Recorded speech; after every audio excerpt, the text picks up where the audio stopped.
Hello and welcome to episode 48 of Hitting the Bar, the football podcast. I'm Chris Karle. And I'm Geoff Saunders. Well, Geoff, the season has come to an end finally after almost a year. But we had quite an exciting last day of the season on Sunday. Relegation battles and, of course, European places being contended for. But first, before we get on to all of that, your trivia question. Okay, on the 24th of October 2018, he became the first player born in the 2000s in this millennium to score in the Champions League. Who? Good question. There's quite a big choice. A lot of young players around, I suppose, of varying qualities. Let us start then with what happened at the weekend, because that's the big thing. It was the last day of the season. In the Championship, something very strange happened. First of all, Nottingham Forest, who'd spent most of the season in the top six, missed out on a playoff, losing 4-1 because their rivals Swansea won 4-1, and that goal swing did it for Nottingham Forest. But you noticed something far more weird in the bottom of the Championship. Yes, at the bottom, Barnsley had been in the bottom three every week from 15th September until the 91st minute of the final match, and they stayed up. Charlton, on the other hand, were only in the bottom three once in the 91st minute of the Barnsley match, in fact, and they were relegated. I mean,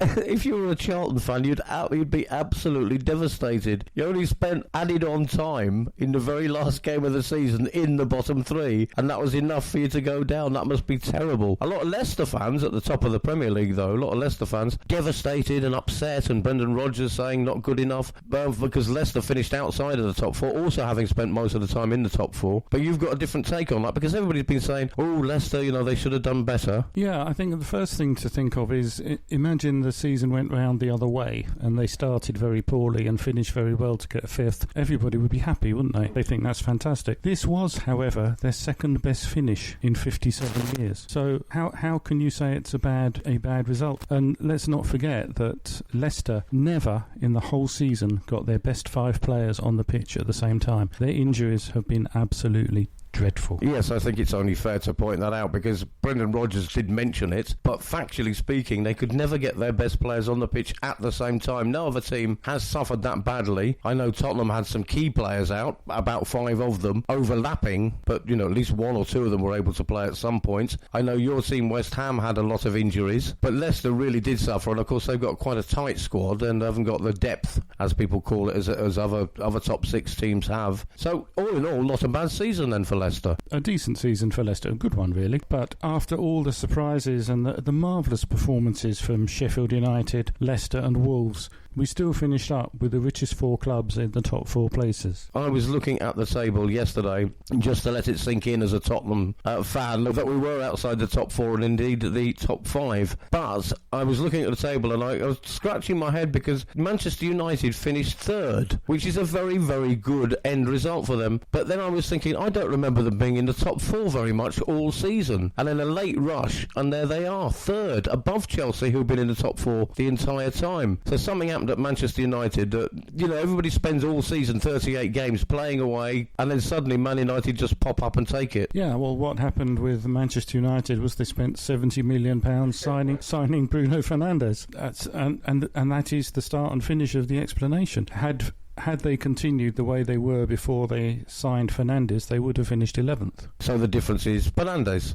Yes, Tottenham fans thought he was going to sign for them. We have got a Fernandes. It's just the wrong one, unfortunately. But he has been the difference. So he was well worth that money. But you mentioned to me before we started recording about Jadon Sancho, who is rumoured to be wanting to go to, rumoured to be going to Manchester United. Dortmund value him at, 100 million? And Man United are saying they don't want to pay more than 70. Considering the money they spent on other players, your theory is? He's probably worth about 150 million, wow, based on what they're playing others. And just think about it. He scored the same number of goals as Sterling. So how much would you pay for Sterling, do you think? 80 to 90 million. And the same number of assists as De Bruyne. How much would you pay for him? At least the same. So there you go. You have one player that does both of those things at the same time. And here's the bonus. You get to put another player on the pitch as well. He's probably saved more goals than De Gea as well. Who hasn't? Oh, well, sorry, keeper Ariza Belaga at Chelsea hasn't, yeah. but they're two of a kind, aren't they? Just to keep on about Sancho for a second, he creates an average of 2.6 chances per 90 minutes. 2.6. That figure is more than double what any of Manchester United's forwards have produced this season. Double. Pogba averages 7 goals per season and 7 assists per season. That's not this year, when he's had a bad year. That's every year since he left Manchester United. Jadon Sancho is 3 times better than him, and they paid 90 million for Pogba. He's worth anything that they will pay. He's worth it. If you think about it, 7 goals and 7 assists per season is what you'd get from a left back, possibly. Well, the Liverpool left back is twice as good as that, but yeah. but no, it's 7 goals, 7 assists is a medium sort of performance. It's like a noble for West Ham. It's that sort of performance. You don't pay 90 million for 7 goals and 7 assists per season, but that's what Manchester United did, which is why Juventus were laughing all the way to the bank. And Juventus owned up to that last season, because when they inquired about getting Pogba back and Manchester United said 80 million, they laughed. And then Manchester United's director said, but we paid you 90. And they said, yeah, we know. We couldn't believe anybody would pay that. Yeah, so Pogba, I think everybody, even our diehard Manchester United colleagues and friends, have got to say they're disappointed. We think he's not worth the money. The Man United fans have got to say they're disappointed in his... I mean, the last couple of games, he gave away a terrible sort of handball, didn't he? What I would call, I think we'd all call cowardice, by covering his face. Not the face.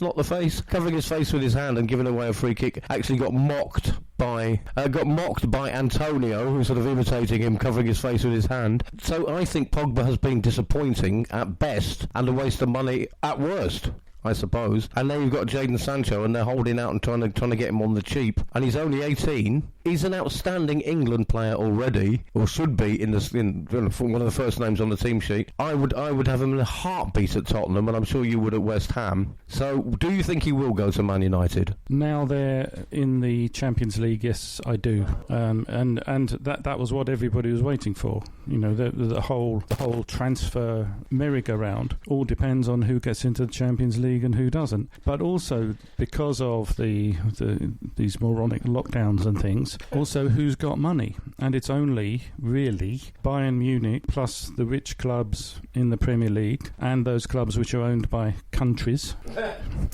that have the money to spend big. So Chelsea will spend big. It looks as if they have their heart set on Kai Havertz, which personally I think is a mistake. But when João Felix went from Benfica to Atletico Madrid, that much was made of him. You know, he's 18 years old and he was the second best teenager in European football. Well, that provoked me to say, well, okay, who was the best? And the best was Kai Havertz. And he's done it for 3 seasons in a row now. So he's a genuinely superb player. If I was Mason Mount, I'd be very, very worried because they both play in exactly the same position and Kai Havertz is much more productive. So Chelsea are going to have to ship out or make players like Mason Mount sit on the bench. Yeah, that's an interesting one. So we'll see what happens with Jadon Sancho. I'd like to see him in the Premier League. I don't think I'd like to see him at Manchester United because our Manchester United loving friend Dave said on the radio show we do for 93.6 Global Radio here on the Costa del Sol, he said that it is a building process at the moment, a rebuilding at Manchester United, but they've been at that for 7 years, let's be honest. But now they are building quite a strong team, and if they get Jadon Sancho as well, I fear that third will not be good enough for them next season. That's right. I mean, Jadon Sancho is a game changer, and that's what you pay the big money for, game changers. And the argument against Pogba is he doesn't change games, and certainly didn't in the World Cup. 41% of his passes went forwards in the World Cup. You know, it was very poor performance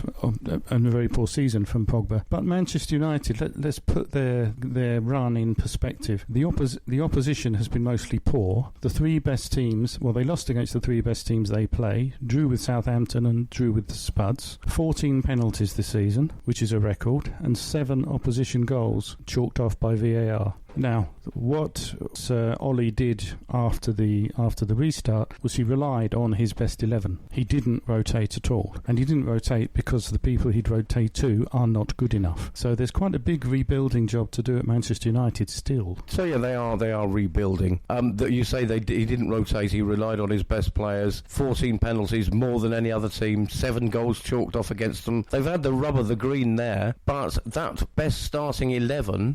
he didn't play in the game he recently lost in the FA Cup. Karle Saunders also put David De Gea, who had some shocking games, notwithstanding against Tottenham as well, of course, he put him in the squad to play in the FA Cup, even though Romero, their second goalkeeper, had played every cup game. Then he played Bailey and Williams and a couple of other players. He'd put out his weaker team for the FA Cup semi-final. Was he just saving all his better players for that one game against Leicester at the expense of the FA Cup? Oh, definitely. That's exactly what it looks like, and that's what it was. People were saying at the last couple of Manchester United matches how tired the players looked, and it's exactly the same with Leicester. But Leicester have got injuries which were the cause of it. Manchester United was just, they could only rely on those 11 players, and the rest they couldn't rely on. So yeah, I think, we use this expression, depth of squad. Obviously, every team has the same amount of first-team players in their squad, 24 or whatever it is, but it's that cut-off point from your starting 11 and then the next 11, and what Leicester have got compared to Manchester City, Liverpool, Manchester United, maybe to an extent Tottenham. Their next 11 players are nowhere near the quality that the first 11 players are, whereas Manchester United, you'd expect them to be, but he did sacrifice the FA Cup, I think, for that victory over Leicester. It worked out in the end. He now doesn't have to play the FA Cup, but he's still in the Europa League. Maybe they'll win that as well. Let's have a look at the other end of the table. I want to talk about Tottenham later, of course, but I think it definitely worth a conversation what happened in the relegation zone, because first of all we saw Aston Villa stay up, Bournemouth, Watford going down with Norwich. They were long gone. So you've got some thoughts about those two teams, because Watford had 4 different managers in one season, and Bournemouth have had the same manager, I think, for about 10 years. Give me your thoughts on Bournemouth and Watford. First of all, there is a reality here that the promoted teams into the Premier League last an average of 3.68 seasons. 3.68 being a very silly number, but then averages are. Bournemouth and Watford have been in the Premier League for 5 seasons. Their time ran out. They don't have a big enough squad. They can't buy or pay the best attacking players that are going to win them the difficult matches. And that's just the reality of it. Now they are completely different in that Bournemouth are an incredibly well-run club, and Watford are the exact opposite of that. And Watford thoroughly deserved to go down. They did. They deserved. For sacking Pearson with two matches to go when he'd rescued them from relegation at the time was the most crass and stupid thing I think I've seen for many a year in football. Bournemouth, well, they looked incredibly tired, and it looks from outside, and I have to stress this is from outside, that they'd heard everything Eddie Howe had to say, and Eddie Howe couldn't think of anything new to say, and maybe Howe leaving Bournemouth and going somewhere else would be best for both him and Bournemouth. Aston Villa staying up, well, let's be honest about this, they stayed up because of that goal that they conceded that was not given. That is the thing that kept them up, because had that goal been given, they would have lost that match. This was the goal that went in. The goalkeeper took the ball over the line, fell into the net, and for some reason, although the referee saw it and agreed it was a goal, because the automatic system didn't buzz in his arm or something, he didn't give it, which is he should be sacked and never referee a match again for doing that. It doesn't matter what the rules are. It doesn't matter what, it's not the rules. Let's be honest. This is the instructions he's given by the refereeing company. For a referee to deliberately not give a goal that he sees and agrees as a goal is just absolutely bizarre, and he should be fired and never referee another match. He's not even good enough for Sunday League. It's just appalling, and that is what kept Aston Villa up. That point that they got in that 0-0 draw was the point that kept them up. Yes, I have to agree with you about the referee in that game. First of all, it's got goal line technology, which is, I think they've got 7 cameras on the goal line, and when the ball crosses the line, the referee gets a vibration on his special watch, his James Bond watch on his arm, and he didn't get it because somehow it failed. And the people in Stockley Park in VAR or whatever studio it is said that the goalkeeper and a defender were blocking all 7 cameras and they couldn't see it cross the line. But on Sky Sports, or whoever was broadcasting it, you could could quite clearly see it across the line. So if Sky Sports can do it, why can't the people at Matten? So, but he saw it cross the line. That's the important thing. Therefore, it is a goal. If the technology fails because the internet went off for a couple of seconds and it didn't come back on again, then that's what the referee's there for. And if you disagree with me, then I'd invite you to show me in the laws of football where it says anything about 7 cameras in the goal. I think the laws of football all refer to what the referee sees and awards, not what cameras see and award. Yes, I think the referee backed out there. He took the coward's way out, if that's a bit of an emotive word to use, but he certainly took the easy way out and blamed it on technology. I saw it, but I wasn't told that it crossed the line, therefore I'm not giving it. We don't know what would have happened had it been given, but most likely, quite likely, they would have lost that match and not got a point and would be relegated. So I think you've got a point. Is that unfair on... It's not unfair on Watford, because we both wanted Watford to go down anyway, after what they did. I believe they had two managers this season who between them were in charge for 14 games before they got... I mean, it's just a ridiculous situation at Watford. So we don't feel sorry for them. We possibly feel sorry for Bournemouth because Villa stayed up at their expense or something like that. So it's a little bit unfair. I've not heard anything from Eddie Howe or anybody complaining that that's the case. Eddie Howe said he's going to consider his future and talk to the board. I think it's probably time for him to move on, yeah. Do you think Bournemouth will come back up again straight away? Or who will, from that pack that we were talking about in the Championship? Do I think Bournemouth will come straight back up again? No, I don't. They do have a financial fair play penalty that has to apply to them when they get back down into the English Football League, the Championship. They only got promotion to the Premier League by breaking financial fair play rules, so let's not feel that sorry about them. You know. Watford thoroughly deserve to go down for sacking loads of managers, which is pathetic, but also for the basic way that club and Udinese and Granada were run by the Pozzo family, who owned all three. They've since sold Granada. But to have the situation where you have the sort of 100 players between the three clubs being moved about according to where they need points, it's not inside the spirit of football at all. It's a disgraceful way to carry on, and it shouldn't be allowed. And 20 years ago, it wasn't allowed. So it's only with the advent of these mega amounts of money that it has been allowed, and I think it's a disgrace. So yeah, they deserve to go down.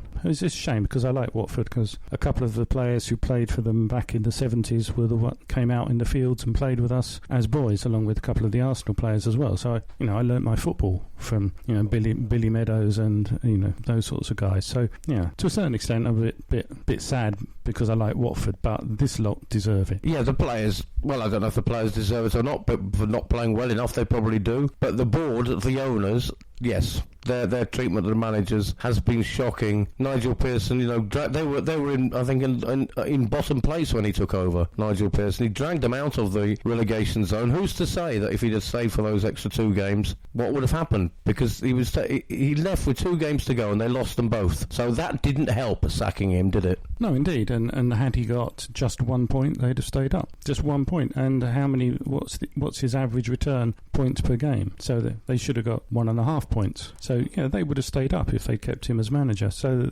they thoroughly deserve it. Feel sorry for the players. I mean, people like Troy Deeney, who's a character, and yes. It's a good guy to have around. Well, let's stay with Bournemouth and Norwich and Watford, because one of the goals, because they came back from 3-0 down in the first half against Arsenal, came back to finish at 3-2. So they did give it a go. One of those goals came from Danny Welbeck. I believe it's his second goal in 3 games or something. What's going to happen to all the main players at these clubs now they've all gone down? Well, maybe Sarr will get a big move, but I can't see that many in Watford. Certainly Welbeck won't. Welbeck is the whatever happened to category, isn't he? I think Sarr will get a move to a much bigger club. Can't think that many of the others will, to be quite honest. Yeah, I mean, I don't know what it is, but I feel not sorry. That's probably a little bit too much. I feel for Danny Welbeck in the sense that he just got forgotten, didn't he? And he's as you say, well gone. His career is all but over as far as big clubs go. But now he's been relegated with Watford. Troy Deeney, I don't know, 32. Would he get a move? Then you've got Timo Pukki at Norwich. Maybe would get a move. He looked good in the first half of the season. I know you've got a theory about that. For me, there's a couple of players at Bournemouth that could get moves to big clubs, though. Yeah, the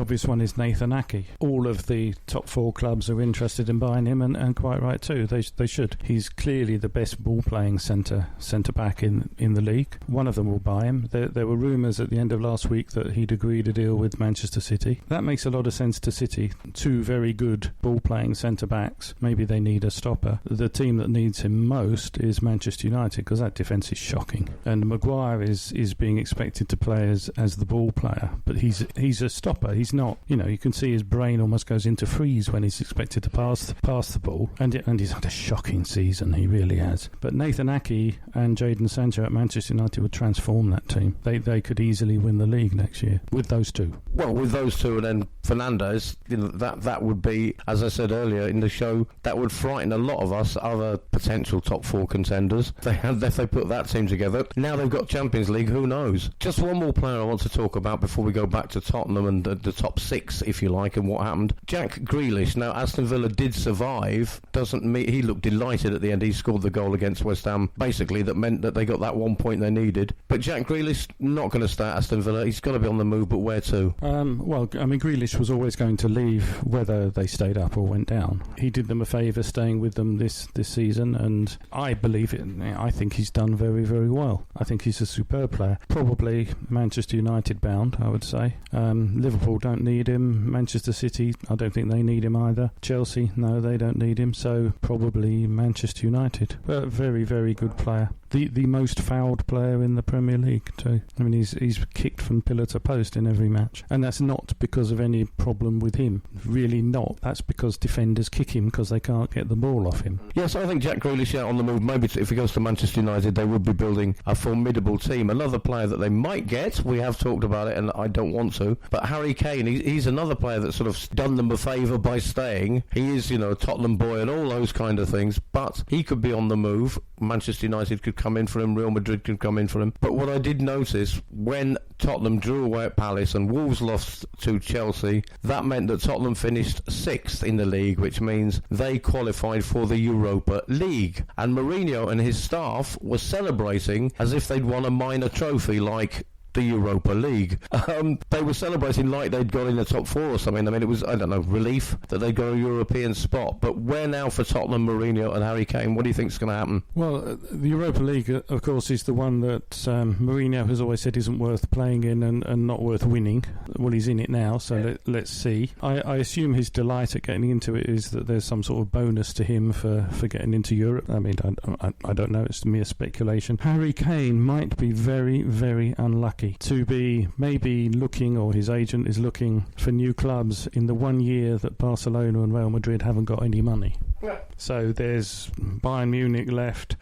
For him to go to Manchester United, then they would have to change what has been the only key philosophy that Ollie has at Manchester United. He wants pace up front, he wants speed and quickness of movement up front, and that is not Kane's game. So they will have to change how they play if they take him. Oh, well, I'm hoping he'll stay at Tottenham, and maybe part of that relief from Mourinho and his team was that although it's not the Champions League, it is European football. Maybe it's a chance of another trophy, another competition to be in. Maybe the relief was that some key players, not necessarily, but possibly including Harry Kane, will stay because there is that to compete for. Who knows? But they did look very, very relieved and happy that they got into Europe. As a Tottenham fan, considering where we were in November, December when Pochettino got sacked and we're in 14th place. Since Mourinho took over, we'd have been in the top 3 or 4 with the amount of points he's gathered. Was the football attractive this season? No. Was it inspiring? Did I feel like every time I watched Tottenham, whether it be against Liverpool or Norwich, did I feel like we got the game wrapped up?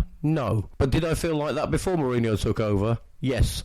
So, I mean, Tottenham, we've got friends who believe that Tottenham punch above their weight and they probably are a top 6 team or top 7. But we've gone from when Pochettino took over, 2nd, 3rd, 4th and now 6th in the last 4 or 5 years. So sort of dropping down a bit, Tottenham. But where should they be? Because we're losing players as well. Vertonghen has gone. So where should they be and where should they be strengthening? And what do you see for Tottenham next season? I suppose you're going to tell me that halfway through the season Mourinho will leave. Yeah, I think half. If history is any guide, then halfway through the season he will be fired. Yes. The issue for Tottenham Tottenham, it remains the issue that caused the rift with Pochettino. You know, the inability or the desire by Levy to keep these players because he couldn't get enough money for them, and they needed to move players out before they could move players in, and that remains the problem now. Only it's now a season older. The problem, and the players that they want to get rid of are a season older themselves. So it's become more of a problem than it was before. And moving these players on to the bulk of clubs don't have any money now because of the lockdown is going to be very difficult. So I think it's going to be a challenging year for Tottenham next season. As to where they are, I would say they're something between a fifth and a fourth in the Premier League over the last few years. The Wanderers are down at 10th or 11th or whatever it is that they are. No. Oh, you're showing me 8. They finished at 8th today. Yeah, well that was interesting because when the groundsman took charge of them, they were 8th. So no improvement there. There was a lot of nonsense, and it really was nonsense written in the press after their win against Liverpool, where they had 3 shots on target and Liverpool had 24, and the game was played in Arsenal's penalty area. Oh, how well they played! They were absolutely shocking. They were diabolical. And as a defensive performance, if you give away 24 shots, you've not defended well. But people were saying, oh, how good they were under Arteta. No, they weren't. They've had one really good game under Arteta, and that was the Manchester City game. Apart from that, nothing at all. So, are there green shoots with the Wanderers? Well, yeah, there are. Will they grow and flower without Aubameyang? That's the big question, because he's gonna go. He should be playing in the Champions League. He knows it. They know it. Everyone in Europe knows it, and they have no replacement for him. Pepe, for 72 million, has shown he's really, really as good as I said he was at the start. You know, you cannot go to the French League and get the second best goal scorer in the French League and buy him for 72 million. I would be the second best goal scorer in the French League now. I mean, it means nothing at all. You know, your ability to stick 3 goals past some team none of us have ever heard of, it means nothing. And yet they spent 72 million pounds on him. It's extraordinary. So the consolation for Tottenham fans, of course, is that things are much worse with the Wanderers. Yes, I mean, the interesting thing is when Mourinho took over in December, Tottenham were 14th and 8 points behind Arsenal. Arteta took over Arsenal sometime shortly after that, very shortly after that, and we finished the season with Tottenham 2 places and 3 points ahead of Arsenal. One has improved ever so slightly, Tottenham, points-wise, and one has just gone nowhere, basically. Arsenal finished 8th. They were, I think, at the start of the day on Sunday in 10th or 11th, but finished 8th, courtesy of their win against Watford, but also because 2 other teams, Sheffield United, for example, lost their games on the last day, so they jumped 2 places, courtesy of the 2 teams above them not winning. Though Arsenal, yeah, they've not gone anywhere this season. I think Tottenham have improved slightly. It's not pretty to watch, it really isn't. But we are going to lose players, and I like that theory of yours that basically the players they didn't get rid of when they should have done are now a year older and 20% cheaper. Vorm,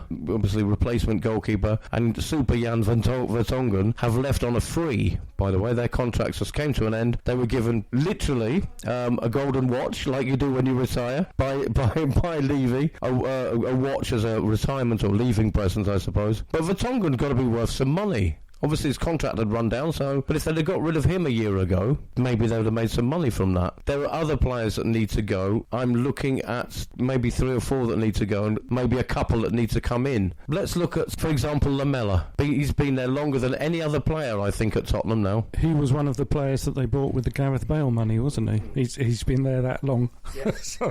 Lamela is one of these players that I can imagine always looks great in training. Fantastic in the 5-a-side. You want him on your side in the 5-a-side, but out there on the pitch with, you know, nasty boys who kick you, he goes and hides. I mean, he's got the talent, no question about it. You look at him and Lo Celso, also very, very talented, the 2 of them. Now Lo Celso looks after himself. You kick Lo Celso, he kicks you back, and he puts himself about, and he's very, very much more effective. The problem for Lamela will be, where does he go? And the only place I can think of is in Spain, but they're not going to get much money for him. And the issue for Tottenham is is this very, very similar to the issue for the Wanderers, that neither club has got any money. Tottenham had to get this, what was it, 185 million loan from the Bank of England to enable them to pay the interest on the 1 billion it cost to build the stadium, because they didn't have the money. And the Wanderers, of course, all of their money goes to Stan Kroenke in America to fund this super stadium that was supposed to cost 2.5 billion, but in fact is costing more than 5.5 billion. It's most extraordinary situation. All of the Arsenal's money is going there. They haven't got any money to buy players. So even if they could get 20 million or a sum like that for Aubameyang, who do you buy who do you buy to replace, to give you 20 goals to replace him for 20 million? The players just are not around. You've got to have a really, really good scouting program, and the Wanderers have shown over the past 5 years that they really don't have a very good scouting program. They brought some good players up through their youth team, as have most Premier League players. And look at Chelsea as a very good example. They blooded them this season, and they've done extremely well. So that's all. Arsenal are doing the same, but you need really good professionals for these guys to learn from and play with, and the Wanderers can't afford to buy them. Yeah, a couple of things coming from what you were saying there. First of all, that Stan Kroenke stadium where all the Arsenal money is going, 5.5 billion, that's 5.5 times more than the Tottenham stadium cost, and that's quite a state-of-the-art project. So what does this stadium do? Does it fly around the world? Does it do something? Because that's a lot of money. Yeah, it is much more than just a stadium. They've sold the naming rights for the stadium for something like 60 million a year, but they've also sold the naming rights for what they call the plaza between the stadium and the hotels and the shopping mall, etc. They've sold that for about 50 million a year, naming rights. But that's 110 million, and they borrowed 5 billion. So they need to make at least 5 times the money from the naming rights to pay the interest on the debt to build the thing. So the only people who are really going to succeed out of that are the banks, and the people who will lose out of it are Arsenal fans, because all their money is going over to America. Same problem Manchester United fans have had for many years with the Glazers, where Manchester United money has been sent over to Florida to finance the Glazers shopping strip mall business, which is crap, and the Tampa Bay Buccaneers. And because the Tampa Bay Buccaneers have got Tom Brady and Josh Gronkowski, they haven't got any money either. So Manchester United money is going to go and pay their contracts, and they'll be paying Brady 40 million a year. So if you're a Manchester United fan, enjoy watching the Tampa Bay Buccaneers this season, because you're paying for it. But yeah. I mean, the other thing that you mentioned was about bringing youth players through, or academy players. Chelsea have done it very effectively. They had to because of the transfer ban. But even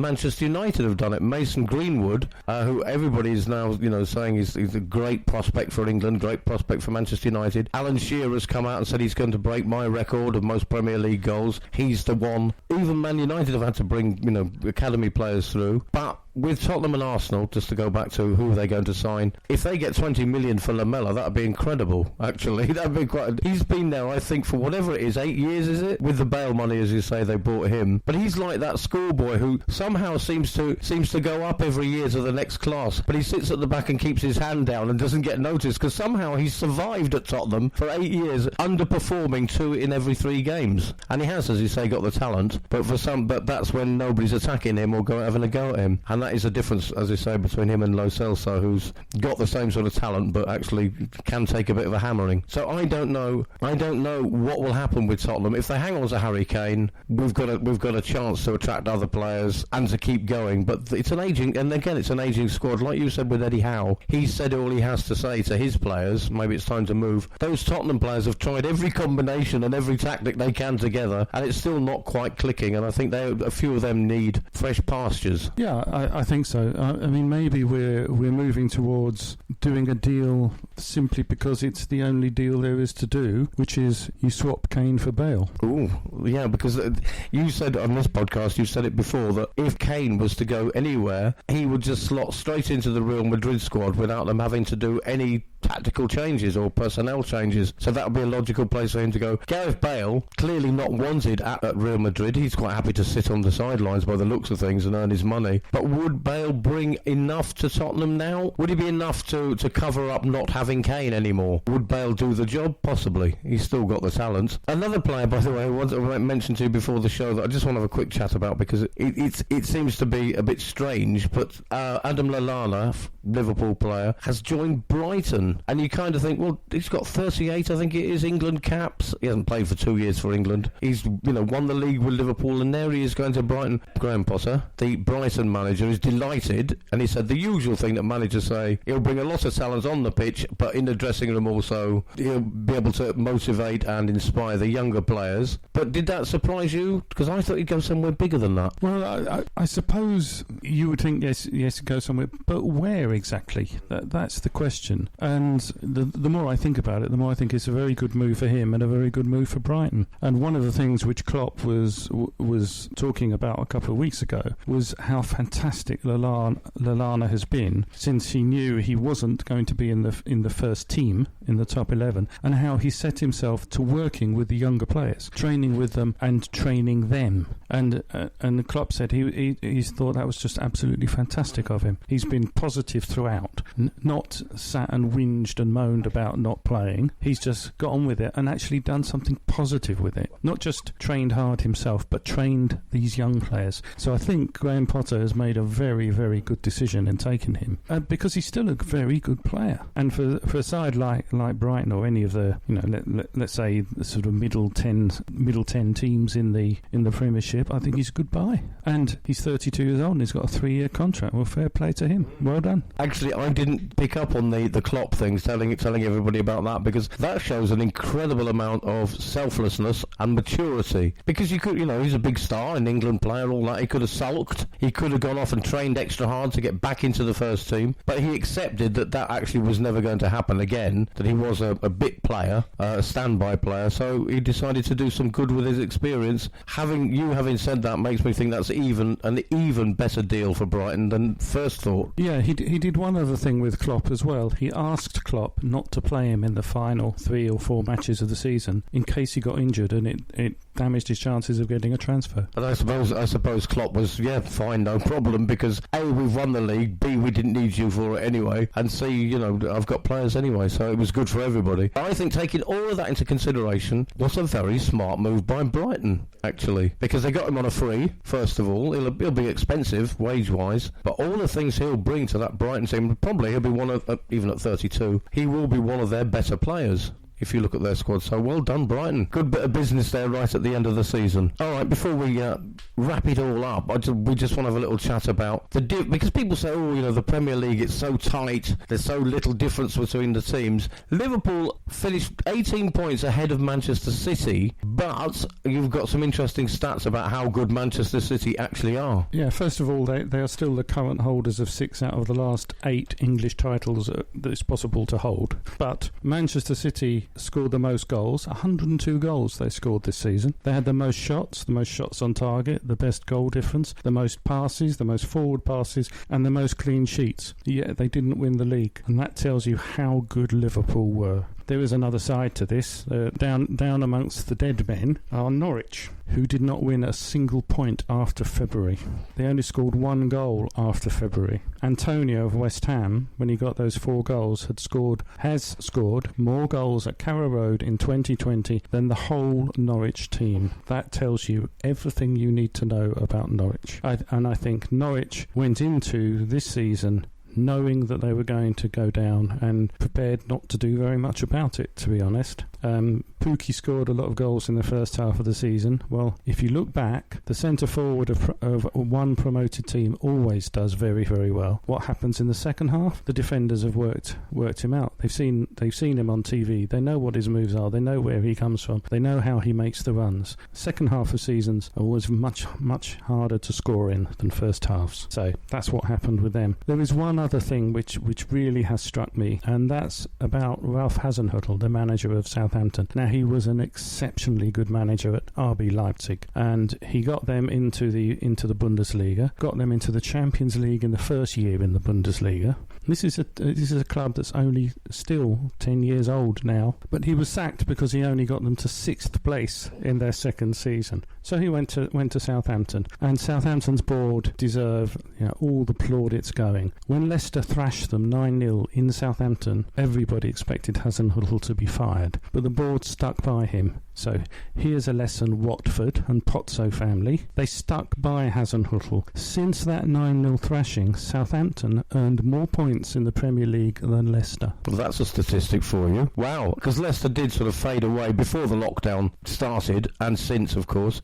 Southampton showing, what loyalty and sticking by your guns, because it's the board that appoints the manager. So if you're appointing a manager every 8 games, like Watford do, then surely you're at fault because you keep finding the wrong person for the job. Whereas Southampton went, you're the man we employed, you've got a contract for whatever it is, 4 years, just get on with it, but try not to do that again. And he didn't. They've been very solid since then, Southampton. Right, we're going to wrap it up, but I just want your team of the season, apart from Liverpool, your manager of the season, apart from Jurgen Klopp. I'm going to go, I'd like to say Sheffield United and Chris Wilder, because they did so well, having come up and been the favourites to go down. I think they're disappointed that they ended up not in a European place, though, which just shows how good and ambitious they've been. Yeah, I agree 100% that they are my choice. And Chris Wilder, I think, even with Klopp, I think Chris Wilder is the manager of the season, because to do what he did, but not just to do what he did, not just to get that many points, but the way they played. It's the first time in many, many years we've seen attacking football played the way that Sheffield United play it. Overlapping centre-backs, for God's sake. This is like Ajax or the Dutch side in the mid-70s, where Harry Hahn would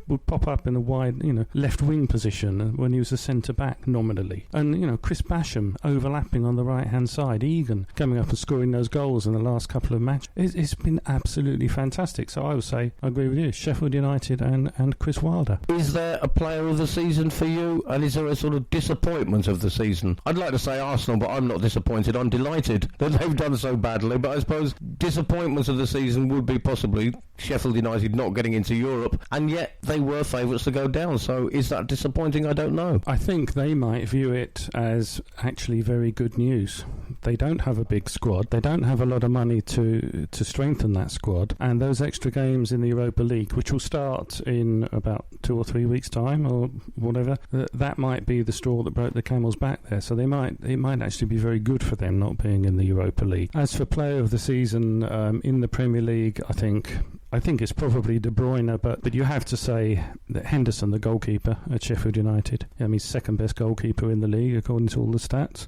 So why isn't he England's number one? Why isn't he Manchester United's number one? Soyuncu, the Turkish right centre back at Leicester, he must go to somebody much better than Leicester. Nathan Ake, Fernandes, even though he was only there for half a season, he turned Manchester United around on his own. TA squared, second highest number of assists, and he's a right back nominally. Alisson, just the most wonderful, composed goalkeeper, fantastic distribution, great shot stopping, rules his penalty area, all the things that David De Gea doesn't do. Van Dijk, but the player of the season has got to be Jadon Sancho. 20 goals and 21 assists in the one of the top leagues. It's phenomenal. It's almost unheard of. Worst player of the season, pick one from Pickford, Pogba, Pepe, Kepa, De Gea. Maguire must be close. Joe Linton, 40 million for a player who can't kick his own backside. For Christ's sake. Yeah, so pick one of them. It doesn't really matter. You mentioned David Luiz. David Luiz made this comment last week about making plans for retirement. He said, I'd put a suit on and cut my hair. I can't be a coach with this hair. Nobody's going to respect me. You couldn't make it up. You couldn't write lines like that, could you? It's fantastic. There was another fantastic comment last week. Thomas Frank, the Brentford manager, talking about there's a disappointment of not getting automatic promotion. He said, football is 80% suffering and 10% joy.